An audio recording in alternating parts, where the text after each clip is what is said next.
तो demon slayer की infinity कैसे लाने के बाद बहुत सारे लोग उसकी हिडन डिटेल्स लिख रहे हैं और बहुत सारे मांगा भी पढ़ रहे हैं। तो मैंने सोचा कुछ हिडन फैक्ट्स बता दूं, क्योंकि बहुत सारे लोगों को कुछ पता नहीं होगा। जैसे कि कैसे इनोसुके बोलना सीखा, क्योंकि इनोसुके तो पहाड़े पे रहता था, फिर उसको बोलना कैसे आ गया। तो हाँ, ऐसे ही बहुत सारे फैक्ट्स लाया हूँ तुम्हारे लिए। तो बिना किसी के लेट्स गेट स्टार्टेड। तो सबसे पहला फैक्ट आता है अपने उबुयाशी के ऊपर। तो जो अपना उबुयाशी था उसके पास पहले से ही 2 बड़े भाई थे, जिसका नाम था सेनरी और अकितो। तो अकितो जो था वो तो नॉर्मल था, लेकिन सेनरी जो था वो थोड़ा सा अजीब सा था, मतलब उसके माइंड में कुछ चलता ही रहता था। और उबुयाशी की जो फैमिली थी उससे बहुत ज़्यादा कर्ज थी, इसकी वजह से वो बहुत डरा सहमा रहता था कि वो जल्दी ही मारा जाएगा। और जो उबुयाशी की फैमिली में जो कल्चर था वो ट्रेडिशनल था, उस हिसाब से जो कपड़े वपड़े थे वो भी उसको पसंद नहीं आते थे, जिसकी वजह से वो तुम समझ सकते हो मेंटली थोड़ा सा पागल हो गया था, जिसकी वजह से उसने सुसाइड करने की कोशिश करी और उसने अपने पूरे घर को आग लगा दी, जिसकी वजह से उसकी माँ भी मारी गई और उसका एक और भाई भी मारा गया और वो भी मारा गया और अपना उबुयाशी की अकेला बचा। इसलिए तुमने देखा होगा डीमन स्लेयर में वो बहुत ज़्यादा छोटी उम्र से ही उबुयाशी की जो था वो अपना लीडर बन गया था। तो ये फैक्ट तो बहुत ज़्यादा खतरनाक था ही, और आगे वाले बहुत ज़्यादा खतरनाक हो सकते हैं। तो बढ़ते हमें फैक्ट नंबर 2 पे। तो ये फैक्ट लगभग सारे लोगों को पता है और तुम्हें नहीं बताया तो कोई बात नहीं, मैं बता देता हूँ। तो जो डीमन स्लेयर में ब्रीदिंग और टेक्निक से होती है ना, उसमें जो हमें नेचर का थोड़ा सा एलिमेंट जो दिखता है, जैसे कि फ्लेम ब्रीदिंग फ्लेम का और वाटर ब्रीदिंग वाटर का, वो जो रहता है वो सिर्फ पर्सन के माइंड के कंसेप्शन के हिसाब से वो रहता है, असल में वो कुछ दिखता नहीं है।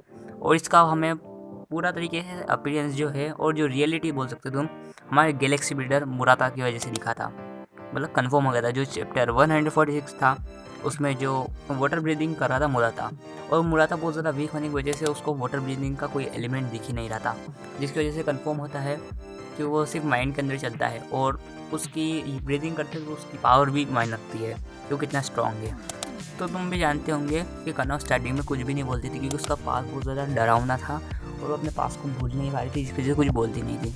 तो तुम खुद ही सोचो, उसने अपना नाम बताया कैसे कि उसका नाम कनाऊ है।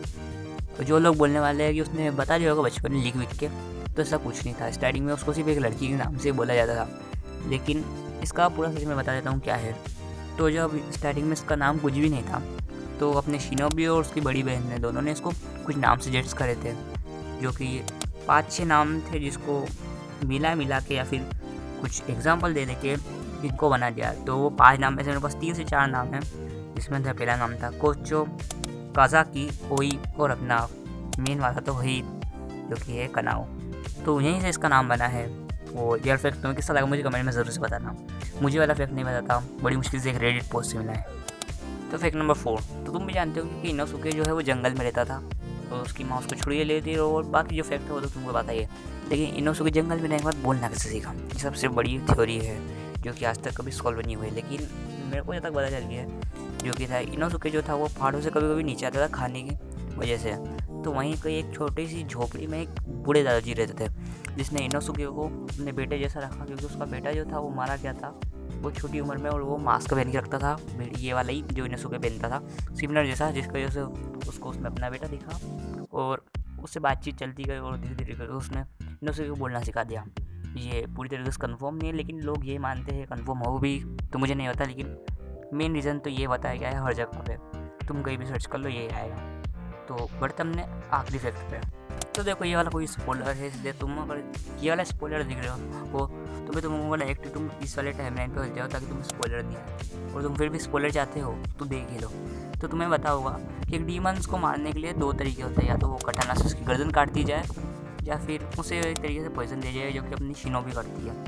देखो नॉर्मल डीमन को मारने के लिए जितना जहर चाहिए रहता है, उसका लगभग 700 टाइम्स जो है अपने डोमा ने खा लिया था, ऑब्जर्व कर लिया था, जिससे तुम समझ सकते हो कितना ज़्यादा उसने खा लिया था। एक नॉर्मल डीमन को तुम एग्जांपल से बताता हूँ मैं, एक नॉर्मल डीमन को समझ लो तो एक 10 ग्राम चाहिए, और मारने के लिए मतलब 10 ग्राम का पॉइजन चाहिए, और शिनोबी के पेट में 35 किलो का पॉइजन था। तो तुम समझ लो इतनी जल्दी को गला वाल गया, तो वो ज़्यादा ताकतवर नहीं थी, वो सिर्फ उस पॉइजन की वजह से मारा गया था अपना डोमा। अगर तुम यहाँ तक वीडियो देख रहे हो तो मैं तुम्हारे लिए एक नया फैक्ट बताता हूँ कि तुम बहुत ज़्यादा खतरनाक तरीके से मेरे को सपोर्ट कर रहे हो, फिर भी तो मैं तुम्हें जल्दी से बताता हूँ आपकी नया फैक्ट। तो ये वाला फैक्ट मैं जो है तुम्हें बता देता हूँ, बहुत सारे लोगों को नहीं बताया, मुझे भी नहीं पता क्या है। तो अपना जो मुजान माइकल जैक्सन है उसका असली नाम मुजान माइकल जैक्सन है ही, मतलब मुजान भी नहीं है, और आज तक किसी को भी उसका रियल नेम नहीं पता चला है। तो तुम समझ सकते हो ये कितना खतरनाक है कि हम जिसको मेन विलन मान रहे उसका नाम तक नहीं पता हमें। तो हाँ, आज की वीडियो में यही था। अगर तुम्हें फैक्ट पसंद आए हो तो मुझे कमेंट बताना, मैं बाकी ऐसे फैक्ट कंटिन्यू रखूँगा अगर तुम्हें पसंद आए। और वीडियो के थोड़ी टॉपिक बता दिया करो। और मैं सोचा रेडी मन से कि इन्फिनिटी कैसल को मांगा वाले में करूँ कन्वर्ट। तो अगर पसंद हो तो बता देना मुझे। तब तक के लिए सायोनारा।